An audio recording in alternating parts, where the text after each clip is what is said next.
बघा, महिलांचा आक्रोश आहे हा. तुम्ही बघताय, महिलांच्या वेदना आहेत. हा 33% आरक्षण आज त्या ठिकाणी महिलांना मिळणार होतं. त्यांच्या हातातोंडाशी आलेला घास हिसकवायचं पाप हे काँग्रेस आणि त्यांच्या सहकारी पक्षाने केले, इकडे उभाठाने केले, पवार साहेबांच्या राष्ट्रवादीने केले आणि याला आम्ही जरूर उत्तर त्या ठिकाणी देऊ.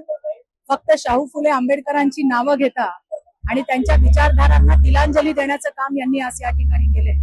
महामानव डॉक्टर बाबासाहेब आंबेडकरांनी आम्हाला त्या ठिकाणी मतदानाचा अधिकार दिला, मुख्य प्रवाहात आणलं आणि आज त्यांचाच त्या ठिकाणी विचारधारा घेऊन मोदीजी काम करतायत.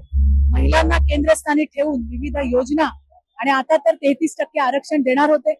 देशाच्या सर्वोच्च सभागृहामध्ये या देशातली सर्वसाधारण महिला दिसली असती, प्रत्येक राज्याच्या विधानसभेमध्ये दिसली असती, परंतु आज या लोकांना ते नकोय आणि म्हणून यांचा खरा चेहरा समोर आलाय. आता आम्हाला आमचा शत्रू कळलेला आहे, त्याच्यामुळे आमची लढाई जी आहे ती थेट असणार आहे. काही त्या गोष्टीचं वाटतं की ज्या महिला खासदार ज्यांनी विरोध केला ते आहेत कोण? त्यांचे वडील, त्यांचे भाऊ, त्यांचा आणखी कोण नवरा, हे सगळे तिथे बसलेले आहेत. यांचा जन्म झाला तेव्हाच त्यांना आरक्षण मिळालेलं. त्यांना आमच्यासारखं रस्त्यावर येऊन संघर्ष करायची आवश्यकताच नाहीये आणि त्यांनी त्या ठिकाणी विरोध केलाय. वाईट या गोष्टीचं वाटतं की हे महिलांचं बिल नाही पाडलं, करोडो महिलांच्या स्वप्नांना तुम्ही पायदळी तुडवलंय आणि तुम्ही जल्लोष केलात. हे जखमेवर मीठ टाकण्यासारखं आहे आणि म्हणून आता आमचा शंखनाद तुम्ही बघा. हे फक्त सांगायचं इथं विरोध नाही पण इथं विरोध आहे. मला एवढंच सांगायचं आहे की देशाचे लोकप्रिय यशस्वी प्रधानमंत्री मोदीजींनी, गृहमंत्री अमित भाईंनी अतिशय विस्तृतपणे ते बिल त्या ठिकाणी मांडलं होतं. 2023 ला घटना दुरुस्ती झाली, आता ते अंमलात आणायची वेळ होती.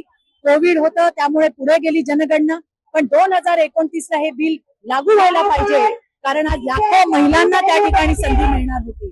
पण यांना हे नकोय, यांना सर्वसाधारण बाई सभागृहात नकोय. पण हे बिल डिलिमिटेशन शिवाय राबवण्यात येणार नाही का, असं शक्य नाहीये? त्याचं उत्तर राज्याचे सन्माननीय मुख्यमंत्री देवेंद्रजींनी दिलेलं आहे.